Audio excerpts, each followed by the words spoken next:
কই তুমি তো আর দেও না, আমারে দিতে গেলেই তো তোমার সব কইমা জায়গা। আহা, আমি কি তোমারে কখনো বলছি যে তোমারে দিতে গেলে আমার অনেক কমে যায়? খালি কও দিমু দিমু দেহুম নে। এই বাড়িতে তুমি আমারে কি দাও?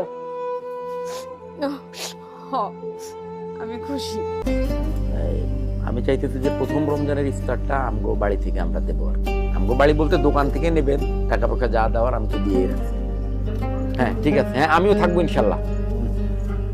আচ্ছা আচ্ছা আচ্ছা, রাখি। জি, ওয়ালাইকুম আসসালাম। কি রে বাজান, কার লগে কথা কই? আমা, ওই মুয়াজ্জিমুদ্দৌলার কথা বলছি। আমি চাইতেছি কি যে এবার রমজান যে শুরু হইতেছে, প্রথম ইফতারটা আমরা দিব। দোকানদারের সাথেও কথা বলা হয়েছে, টাকা দেওয়া হয়েছে, আর ওদিকে হুজুরের সাথেও কথা বলা রাখছে, যাতে মুসল্লিরা খুব তৃপ্তি করে প্রথম ইফতারটা করতে পারে। প্রথম ইফতার করবি কেন? প্রথম রোজা থেকে 10 রোজা পর্যন্ত আমাগো বাড়ি থেকে ইফতার যাইব, এটাই ফাইনাল। এর মধ্যে যদি এলাকার কেউ দেয় দিব, না দেয় না দিব, কিন্তু আমরা 1 রোজার থেকে মানে পয়লা রমজান থেকে 10 রমজান পর্যন্ত আমগো বাড়ি থেকে ইফতার যাইব। খরচটা তো একটু বেশি হয়ে যাবে। কি করলি তুই?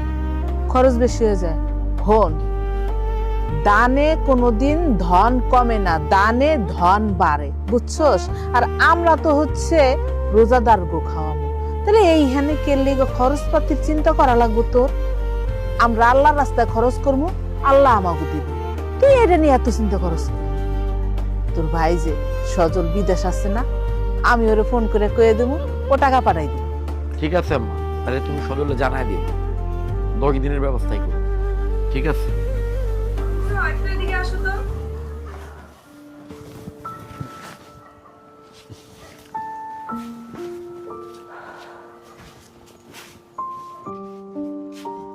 কি ব্যাপার, আমার লগে একটা গুরুত্বপূর্ণ কথা কইতেছি আর তুমি ডাক দিলে এর মধ্যে? হইছে, গুরুত্বপূর্ণ কথা কি আমি সব শুনছি।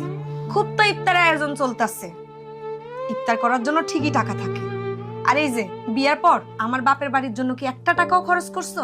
করো নাই তো। আরে হুন, ইফতারের টাকা কিন্তু আমি দিতেছি না, আমি আয়োজন করতেছি, সজল টাকা পাঠাইব। একই কথা তো, কেউ না কেউ একজন তো টাকা দিতেছে। শোনো, এই যে আমার ভাইয়ের যে পোলাটা হইছে, তারও তো আমি কিচ্ছু দিতে পাইনি। এখন আমি চিন্তা করতেছি ওর একটা সুন্দর একটা গিফট কিনে দিতে হবে। তা দেও, হিডার লেগে কি কথা থেকে ডাক দিয়ে আমার লাগবে? তুমি দিয়ে দাও তোমার মতো করে। আরে আমি দিলে হইব না, আমি চাইতেছি কি ওর জন্য বিদেশ থেকে একটা দামি গিফট দেওয়ার জন্য। তাহলে আমি কি করবো? তুমি একটু তোমার ভাইরে কও যে ওর জন্য একটা দামি একটা গিফট পাঠাইতে। সজলটা আমি করবো না, তাইলে একটা কাজ করি, আমারে দেয়া কয়। আমার তো 12 রমজানের ইফতারের ব্যাপারে কথাবার্তা করবো, তো আমারে দেয়া কয়। আচ্ছা ঠিক আছে, তুমি আমার ভাইরে কও, তাই বলি। আচ্ছা আও।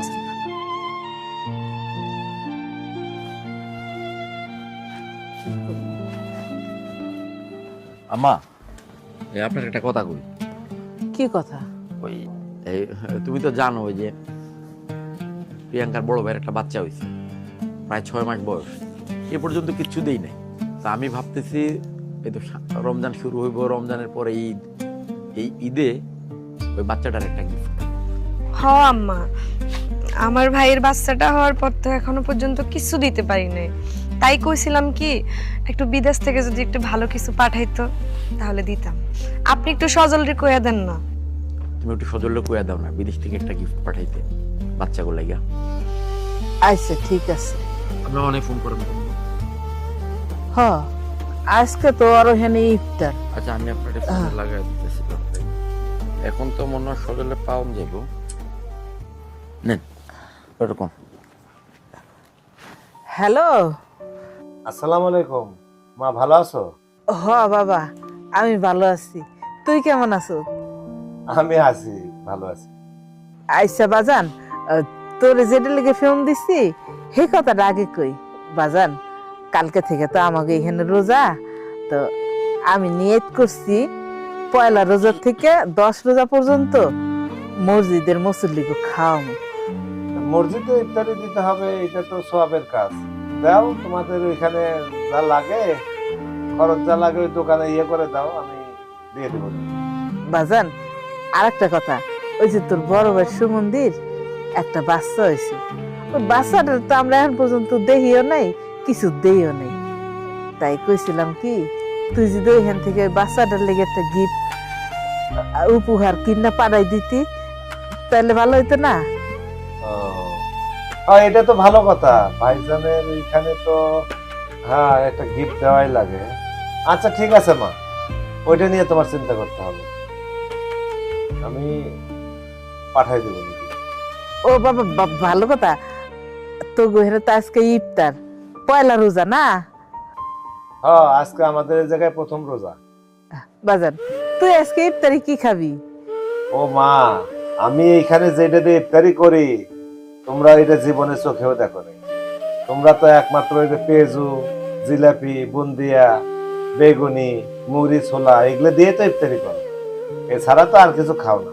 তুমি এক কাজ করো, ভাইয়ারে বলবা টাকা দিয়ে বাজার থেকে যেন ভালো ভালো ফল ফ্রুট কিনে নিয়ে আসে। আর প্রথম রোজা কালকে হালিম, বার্গার, ফাস্টফুড টাইপের যেন কিছু থাকে। টাকা নিয়ে কোনো চিন্তা করবা না, আমি তো আছি। মা, আর অল্প কিছুক্ষণের মধ্যে আজান দিবে, আমার ইফতারির টাইম হয়ে যাচ্ছে, তাহলে আমি রাখি। আচ্ছা বাজান ঠিক আছে, তুমি তোমার শরীরের যত্ন নিও, ঠিক মতো ইফতার করো, সেহরি খাইও, ঠিক আছে? আচ্ছা মা, আসসালামু আলাইকুম। আম্মা, আমার সজল কি কইলো? হ্যাঁ ও ভালো আছে। আর ওই যে তুই কি করলি গিফটও পাঠাই। আচ্ছা ঠিক আছে আম্মা। ভাই টাকার লেগে ফোন দিয়েছে না? হ্যাঁ আর প্রশ্ন রে ভাই, আমার বড় ভাই তার বইয়ের বড় ভাইয়ের বাচ্চা হয়েছে, ছেলে সন্তান, 6 মাস নাকি তার কোনো কিছু দেয় নাই। এখন তার পরিবারের অনেক ইচ্ছা যে প্রবাস থেকে সে গিফট নিবে, এখন আরে নিয়ে চিন্তা করতে হবে। আমার তো সবকিছু মিলেই তোমরা, তারপরেও তোমারে বলতেছি এখন থেকে ভালো কিছু ইফতারিতে খাবো, সবসময় ভালোভাবে চলবে, টেনশন করো না। অনেক রাত হয়েছে, ঘুমাও।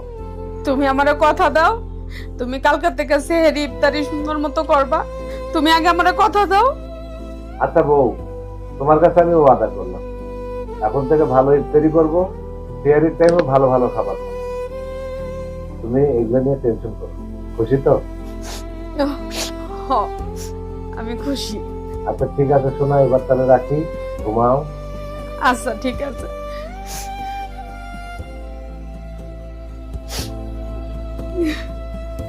মানুষটা সারা জীবন খালি মানুষের কথাই চিন্তা করে, নিজের কথা চিন্তা করে না।